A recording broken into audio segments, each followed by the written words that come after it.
Bismillahirrahmanirrahim. Assalamualaikum warahmatullahi wabarakatuh. Perkenalkan, nama saya Ahmadi, mahasiswa PPG dalam jabatan UIN Wali Songo Semarang, tahap 2 tahun 2021. Saya akan membuat video pembelajaran sebagai syarat untuk memenuhi uji kinerja. Berikut adalah bukti pendaftaran saya sebagai peserta UKIN PPG 2021 LPTK UIN Wali Songo Semarang. Terima kasih. Wassalamualaikum warahmatullahi wabarakatuh.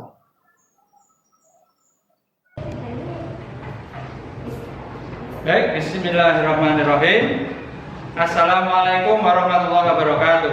Waalaikumsalam warahmatullahi wabarakatuh. Oke, bagaimana kabar kalian? Sehat? Sehat. Alhamdulillahirrahmanirrahim. Sebelum pelajaran dimulai, marilah kita awali pelajaran pada pagi hari ini, hari Senin tanggal 29 November 2021. Kita awali dengan membaca Al-Fatihah dan kemudian disambung dengan doa sebelum belajar. Baik, bismillahirrahmanirrahim. Alhamdulillahirabbil alamin, arrahmanirrahim, maliki yaumiddin. Iyyaka na'budu wa iyyaka nasta'in. Ihdinas siratal mustaqim, siratal ladzina an'amta 'alaihim ghairil maghdubi 'alaihim waladdallin. Rabbi zidni ilma warzuqni fahma. Amin ya rabbal alamin. Baiklah, pada pagi hari ini materi yang ingin Pak Ahmad sampaikan adalah tentang kisah keteladanan Rasulullah dan para sahabatnya. Jadi seperti yang kita tahu, Rasulullah menjadi pemimpin agama Islam dan juga menjadi pemimpin pemerintahan. Ya. Jadi pada pelajaran kali ini Pak Guru ingin menyampaikan materi yang nanti tujuannya adalah, yang pertama, kemarin di pertemuan sebelumnya kita sudah mempelajari tentang kisah keteladanan Nabi Muhammad. Kemudian pada kali ini kita ingin memahami kisah keteladanan sahabat-sahabat Nabi Muhammad yang menggantikan beliau setelah beliau wafat. Mungkin kalian sudah pernah mendengar istilah Khulafaur Rasyidin. Khulafaur Rasyidin jumlahnya ada berapa? Ada 4. Yang pertama Abu Bakar As-Siddiq, yang kedua Umar bin Khattab, yang ketiga Utsman bin Affan, yang terakhir Ali bin Abi Thalib.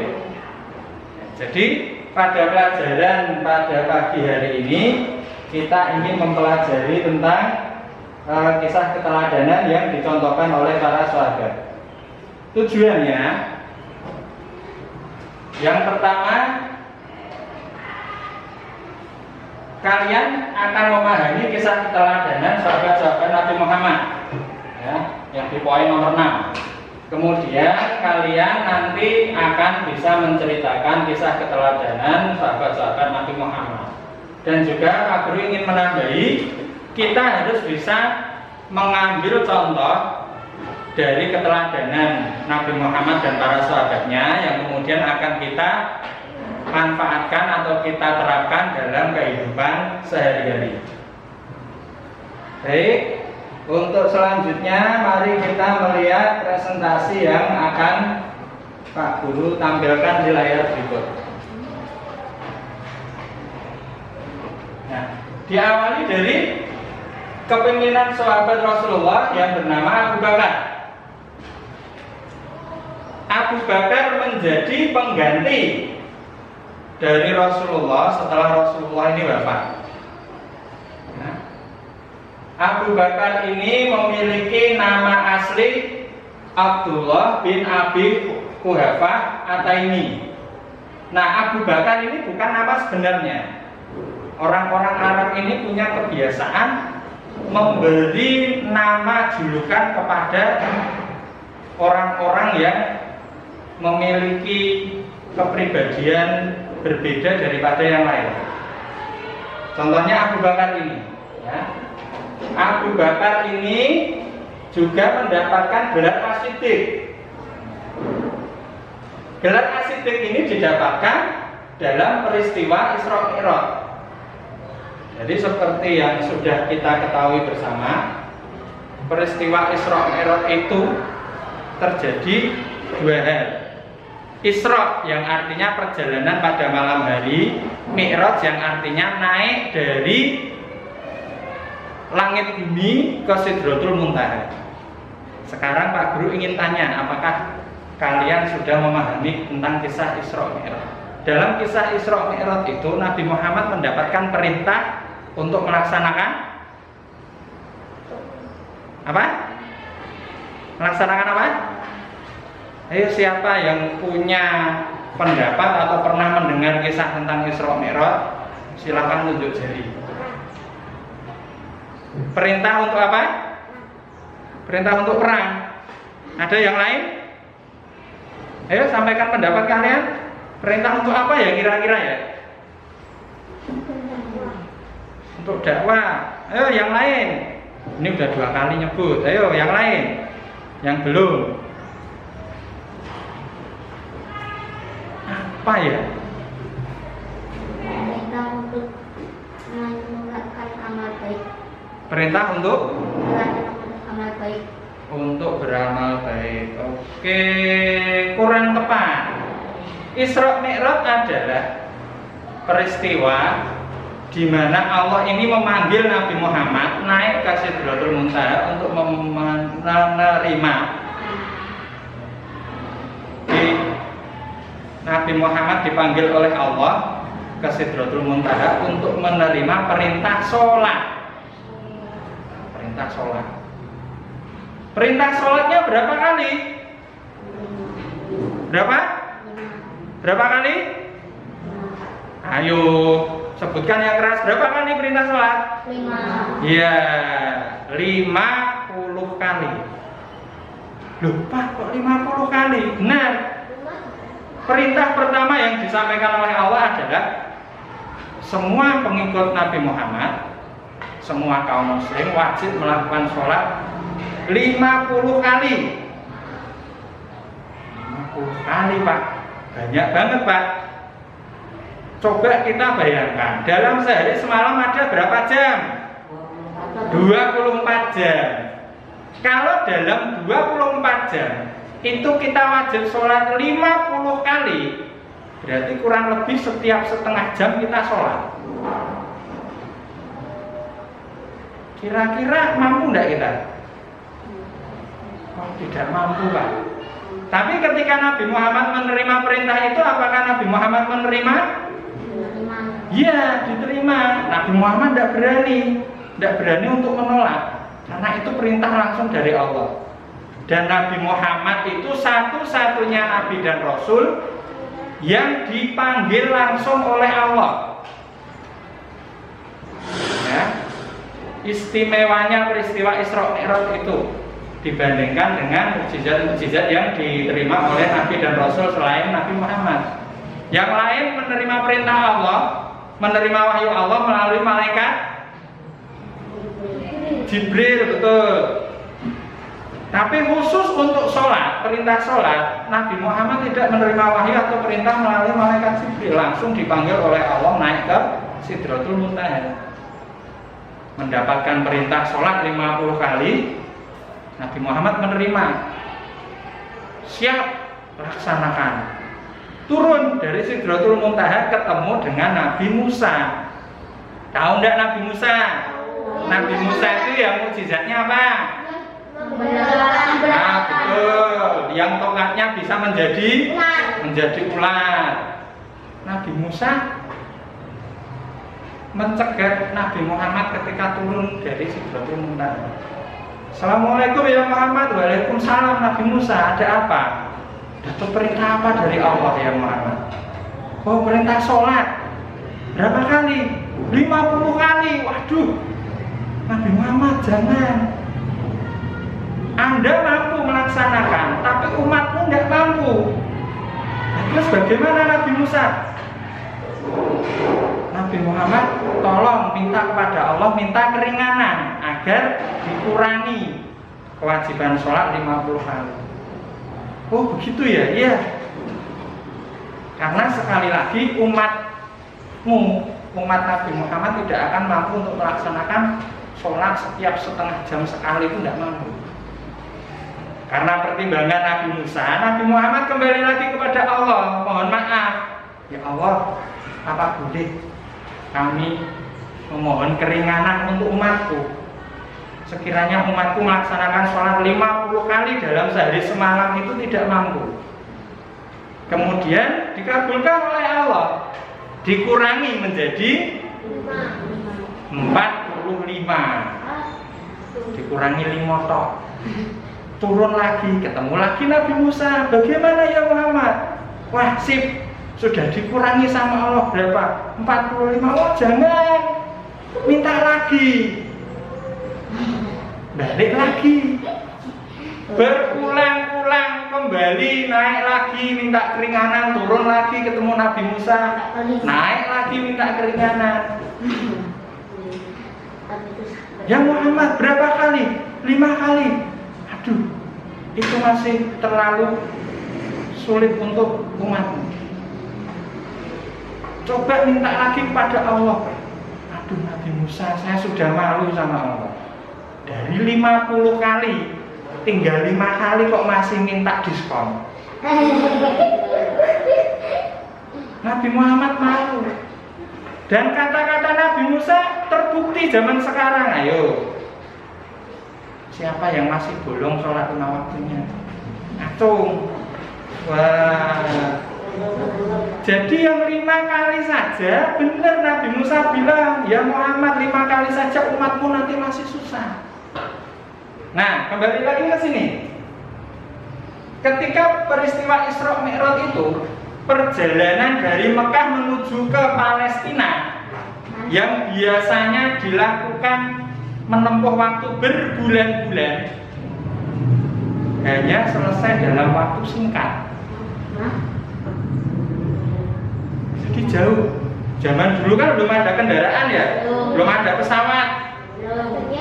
Naiknya ya naik kuda, naik onta atau jalan kaki. Dari Mekah ke Palestina itu sangat jauh. Ditambah lagi dari Palestina naik ke langit, naik lagi sampai ke Sidratul Muntaha ketemu Allah. Dan itu menurut kisah dilaksanakan setelah sholat isya sampai sebelum subuh.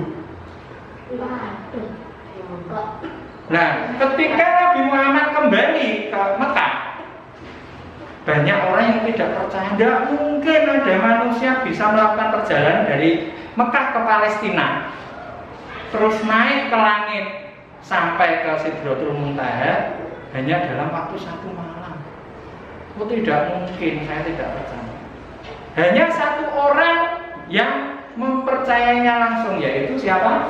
Abu Bakar. Kemudian beliau mendapatkan gelar As-Siddiq yang artinya membenarkan. Dan lanjut ke slide selanjutnya. Nah, Abu Bakar ini memimpin umat Islam menggantikan Nabi Muhammad sejak tahun 632 Masehi sampai dengan 634 Masehi. Jadi cuma berapa tahun? 2 tahun. Ya, hanya menggantikan memimpin umat Muslim sebagai khalifah selama 2 tahun.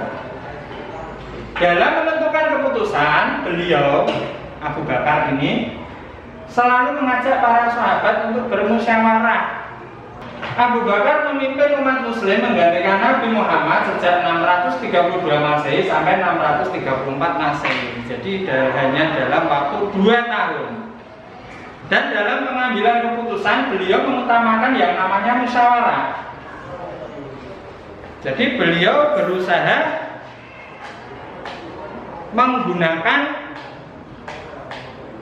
mengajak umat Muslim ini untuk bermusyawarah mencari jalan yang paling baik. Abu Bakar tidak pernah menggunakan sifat otoriter atau diktator. Aku maunya A, aku maunya setiap rumah ada gambarku.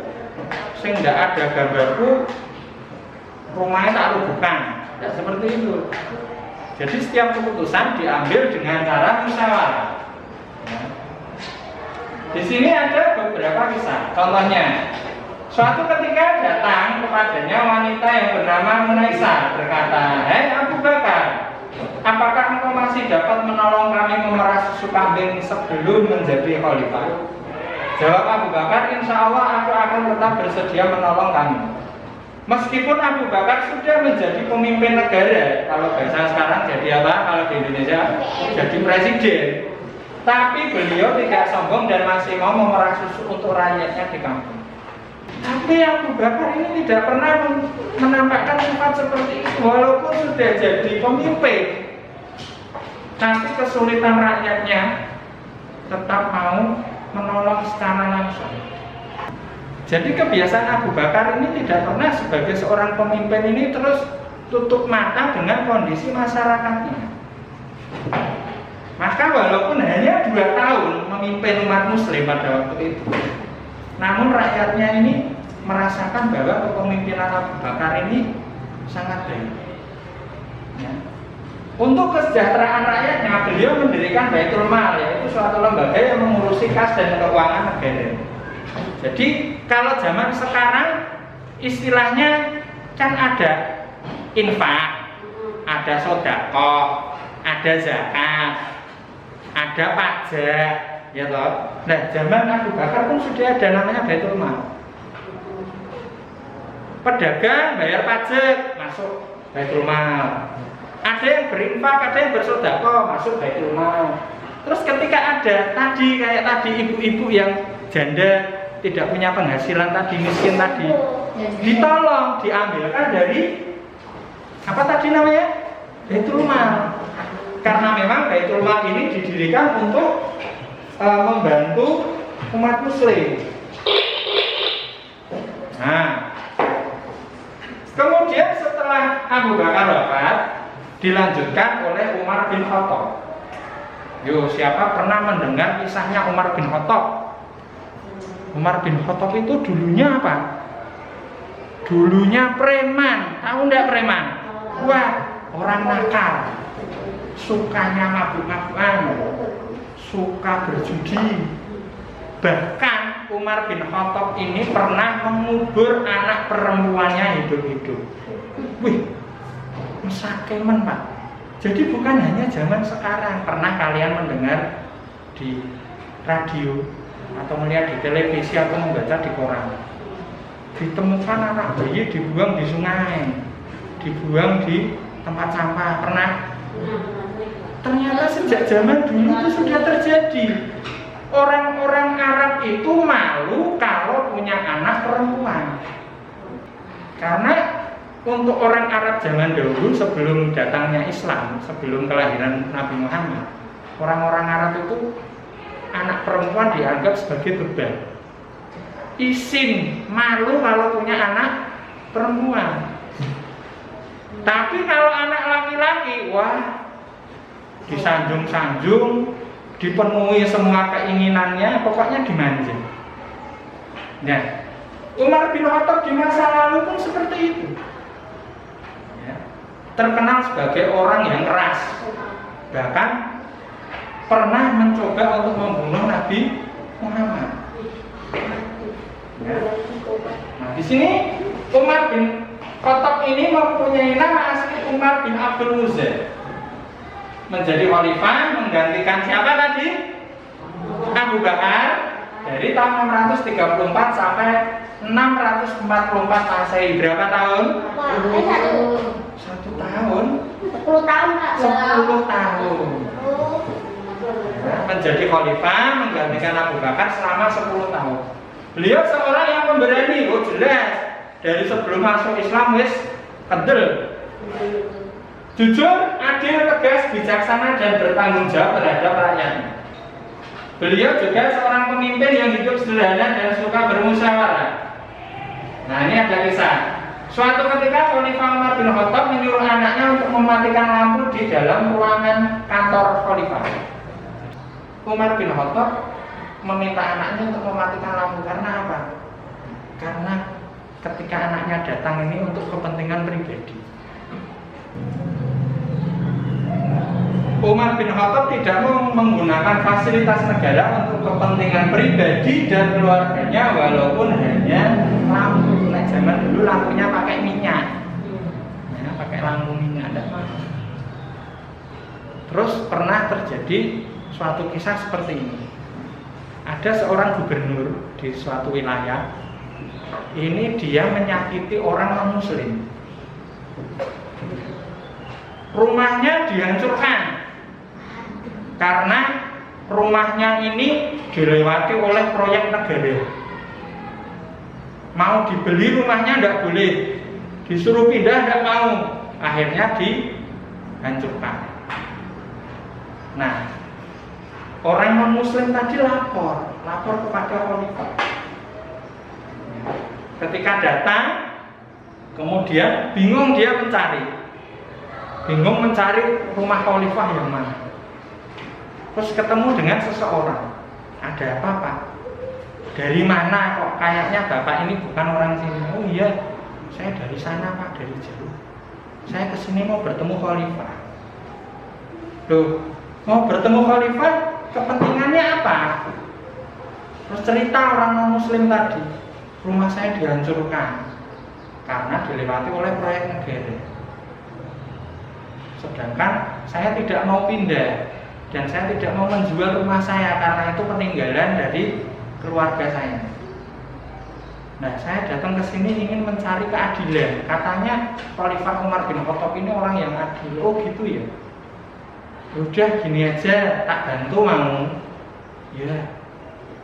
Khalifah Umar tadi, ternyata orang tadi itu Khalifah Umar bin Khattab sendiri. Mencari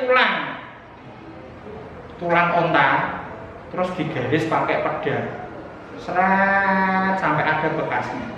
Terus tulang itu dikasihkan kepada orang non-muslim tadi.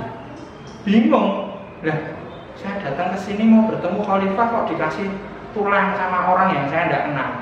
Dia tidak apa-apa, bawa pulang saja, tunjukkan kepada gubernurmu. Kalau nanti kamu tidak percaya, nanti kalau gubernurmu tidak mau mematuhi tidak mau mengembalikan rumahmu, nanti kamu datang ke sini lagi, tak bantu ketemu khalifah. Betul, dibawa pulang tulang itu yang sudah digaris pakai pedang. Disampaikan kepada gubernur. Wah, gubernurnya langsung semaput, langsung pingsan, langsung geledak. Kenapa? Yang dilihat dari tulang adalah gubernur tadi tahu bahwa ini dari Umar bin Khattab. Setiap manusia pasti suatu saat akan mati. Nek wis mati nanti jadi tulang, jadi balo. Maka selama kamu hidup, kamu harus bertindak lurus seperti garis yang dibuat di tulang tadi. Manusia yang hidup harus bertindak lurus sesuai dengan perintah Allah. Kalau kamu tidak mau mengikuti perintah Allah, ya berarti nanti harus tak luruskan menggunakan pedang. Gubernurnya tadi ketakutan, kemudian panggil kepala proyek, sini. Rumahnya ini dibangun lagi. Proyeknya dialihkan. Jangan sampai merusak rumahnya orang ini. Nah, bingung dia. Kenapa ini? Kemudian gubernurnya bilang, demi nama Allah, saya minta maaf karena sudah melakukan perbuatan yang tidak adil pada kamu yang non-muslim. Ini sungguh peringatan langsung dari khalifah. Orang yang menemui Anda itu adalah Khalifah Umar bin Khattab sendiri. Alhamdulillah saya masih diingatkan oleh Khalifah Umar. Karena apabila tidak diingatkan oleh Khalifah Umar, kemudian saya masih mempunyai dosa kepada Anda, nanti siapa yang akan mengadili kalau sudah mati? Diadili oleh Allah, dan itu nanti lebih berat. Nah, orang non-muslim tadi terus kaget, ternyata seperti ini Khalifah Umar. Kemudian bilang pada gubernur, tidak jadi. rumah saya tidak usah dibangun. Saya ingin masuk Islam. Karena ternyata sesuai yang sudah saya alami sendiri, ternyata Islam itu tidak seperti yang dibayangkan oleh orang-orang. Ternyata kepada yang non-muslim pun mereka masih mau mendengarkan keluhan. Dan itu yang oleh pemimpin zaman sekarang ini mungkin banyak terlupakan, ya. Mentang-mentang beda suku, beda agama, terus tidak didengarkan. Tidak boleh. Ya ketika sudah menjadi pemimpin, nanti nih kalian suatu saat misal jadi pemimpin, amin? Amin. Amin. Wah aminnya rak banter ya, amin dah. Amin. Harus punya cita-cita yang tinggi. Suatu saat kalau kalian jadi pemimpin, kalian tidak boleh pilih-pilih. Meh wonge tinggi, meh pendek, meh ganteng, meh ndak, meh hitam, pak putih, mau rambutnya lurus, atau kruwel-kruwel, ndak ada urusan dengan itu. Kalau kalian jadi pemimpin, semua rakyat atau semua masyarakat yang dalam tanggung jawab kalian harus kalian dengarkan suaranya. Ya. Jangan terus kita sebagai seorang muslim yang didengarkan muslim pro yonda. Ya, sebagai seorang pemimpin harus bisa mengakomodasi semua rakyatnya. Seperti yang dicontohkan oleh Khalifah Umar bin Khattab. Lanjut slide selanjutnya. Nah, pada masa pemerintahan Umar bin Khattab, beliau terkenal sebagai seorang yang sederhana dan bertanggung jawab. Pernah suatu saat beliau berkata ketika melihat kondisi jalan yang rusak, aku akan segera perbaiki jalan itu sebab aku takut diminta pertanggungjawaban oleh Allah. Seumpama nanti ada seekor unta yang terjungkal, maka saya akan menerima pertanggungjawaban atau harus memberikan jawaban kepada Allah di akhirat. Jadi seumpama kalian nanti di jalan lihat ada pakunya kecil, apa yang harus dilakukan? Menyingkirkan. Diambil, jangan disingkirkan toh. Nah tadinya yang tengah jalan, gue ambil, gue singkirkan ke pinggir jalan, ya sama saja masih bahaya. Ya ndak? Iya. Jadi diambil, dibuang ke tempat yang seharusnya. Lihat ndak tempat sampah itu ada berapa macam? Ayo. 2 atau 3? 3. Warnanya apa aja? Kuning. Hijau, kuning, terus merah. Itu isinya sama ndak? Harusnya beda. Yang hijau itu untuk yang organik, yang kuning, nah plastik, terus apa tadi, kertas, kardus, yang bisa didaur ulang. Yang merah, nah untuk yang berbahaya itu, contoh perbuatan ini tadi Umar bin Khattab. Itu naik sampah, kaca pecah di tengah jalan, tidak tak singkirkan. Nanti kalau ternyata ada anak kecil lewat, kena kakinya terus luka berdarah, harus ke dokter, harus dijahit macam-macam. Kita berdosa enggak? Dosa wong kita lihat. Maka seperti yang dicontohkan Umar bin Khattab, diambil, dibuang ke tempat yang seharusnya. Lanjut ke slide selanjutnya. Nah, sekarang Utsman bin Affan. Utsman bin Affan menggantikan Umar bin Khattab dari 644 Masehi sampai 656 Masehi. Berapa tahun? 12 tahun. Nah, 12 tahun. Sebelum menjadi khalifah, beliau itu memang sudah terkenal sebagai orang yang kaya dan dermawan. Bahkan pada masa pemerintahan Abu Bakar pernah menyumbang gandum yang diangkut dengan 1000 ekor unta untuk membantu kaum miskin yang menderita. Jadi memang beliau terkenal sebagai orang yang kaya namun dermawan. Dalam masa pemerintahannya Utsman bin Affan ini, nah ini yang pertama kali mengumpulkan Al-Quran. Karena dulu Al-Quran itu ketika turun, terus Nabi Muhammad sampaikan kepada para sahabat, oh ada ayat turun dari Allah. Nah oleh para sahabat ini ditulis. Ada yang di pelepah kurma, ada yang di kulit hewan, ada yang di kulit pohon. Maksudnya apa? Biar nggak lupa. Tapi Nabi Muhammad tidak pernah nulis. Karena Nabi Muhammad begitu mendapatkan wahyu dari Allah melalui malaikat Jibril itu langsung ingat. Jadi jangan dibayangkan berarti Nabi Muhammad tiap hari baca Al-Quran. Tidak baca. Apa?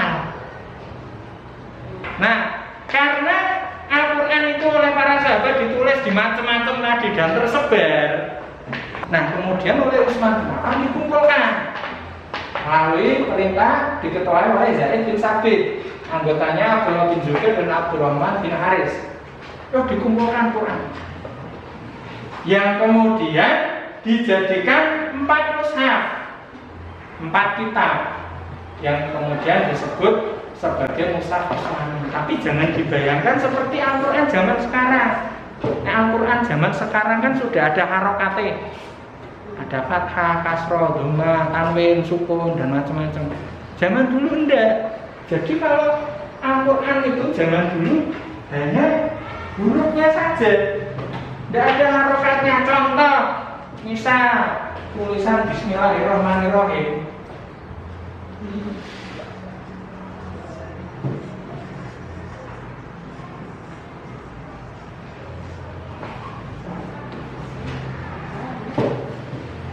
Tidak ada harokatnya, tidak ada titiknya. Yuk kamu nek tak suruh baca bisa enggak? Yuk enggak iso Pak. Enggak ada harokatnya kok. Enggak ada titiknya, itu huruf apa itu? Kemudian dibelilah harokat dan tanda baca.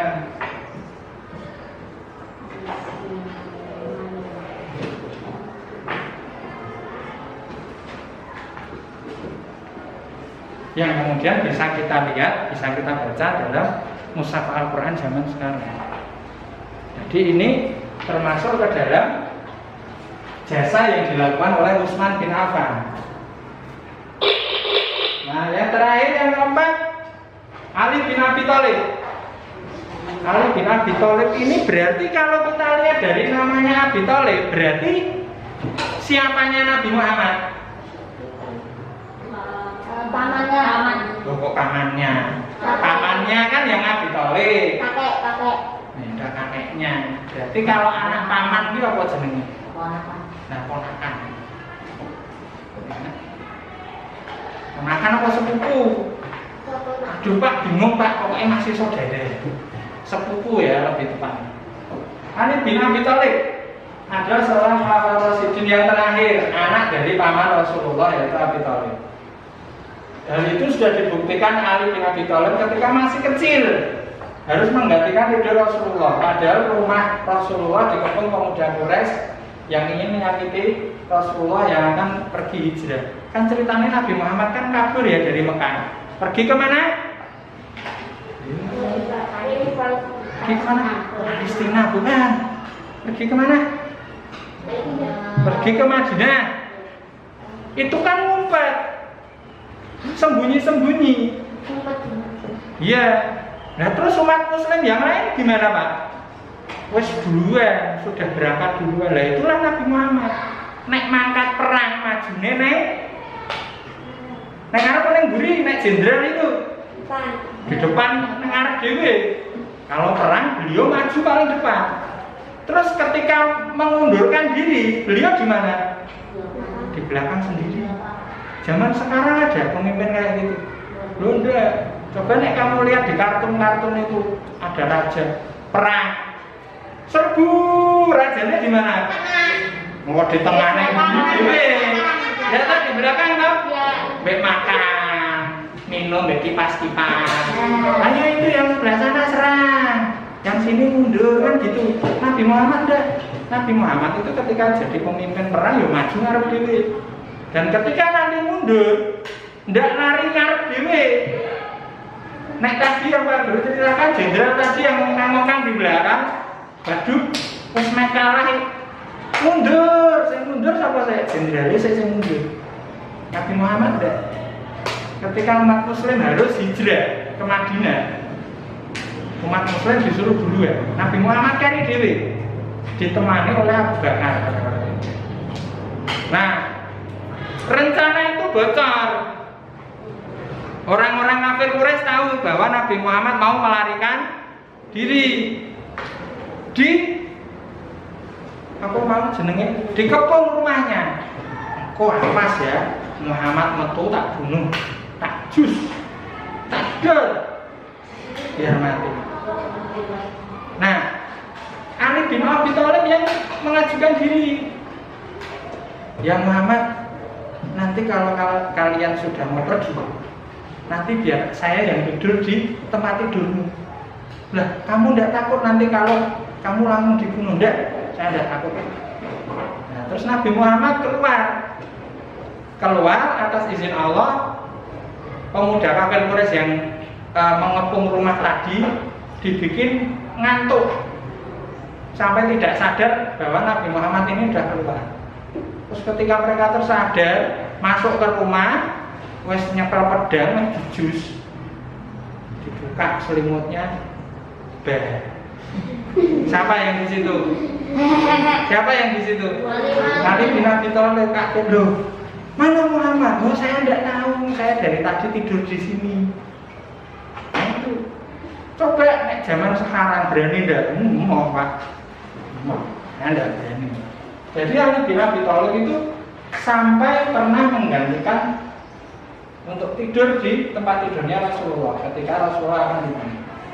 Ali bin Abi Thalib memimpin kurang lebih 5 tahun dari 656 sampai 661 Masehi. Nah, jasanya Ali bin Abi Thalib itu selain dalam pemerintahan, Ali bin Abi Thalib itu membangun madrasah untuk tempat belajar anak-anak seperti sekarang. Tapi bukan seperti ini sekolah ya, madrasah. Jadi kalau zaman dulu madrasah itu dekat dengan masjid. Ya. Oke, jadi ini tadi materi tentang kisah teladan para sahabat 4 khulafaur rasyidin. Ini nanti akan kita lanjutkan di pertemuan selanjutnya. Nanti kita akan mempelajari dan kita akan mencari apa-apa saja yang menjadi suri teladan yang bisa kita contoh dan bisa kita lakukan dalam kehidupan sehari-hari. Ya, semoga nanti kita sebagai seorang muslim bisa mengambil contoh dari apa yang telah ditampakkan oleh Rasulullah dan para sahabat, dan kita bisa menjadi seorang muslim yang baik dan sempurna. Amin Allahumma amin. Baik, untuk pertemuan kali ini Pak Ahmad cukupkan sekian. Kita ketemu lagi di pertemuan yang akan datang. Mari kita berdoa bersama sebelum. Bismillahirrahmanirrahim. Subhanakallahumma wa bihamdika asyhadu an la ilaha illa anta astaghfiruka wa atubu ilaik. Bismillahirrahmanirrahim. Wal 'asri innal insana lafi khusrin illa alladziina aamanu wa 'amilus sholihati wa tawassaw bil haqqi wa tawassaw bis sabr. Alhamdulillahirabbil alamin. Akhir akhiri. Assalamualaikum.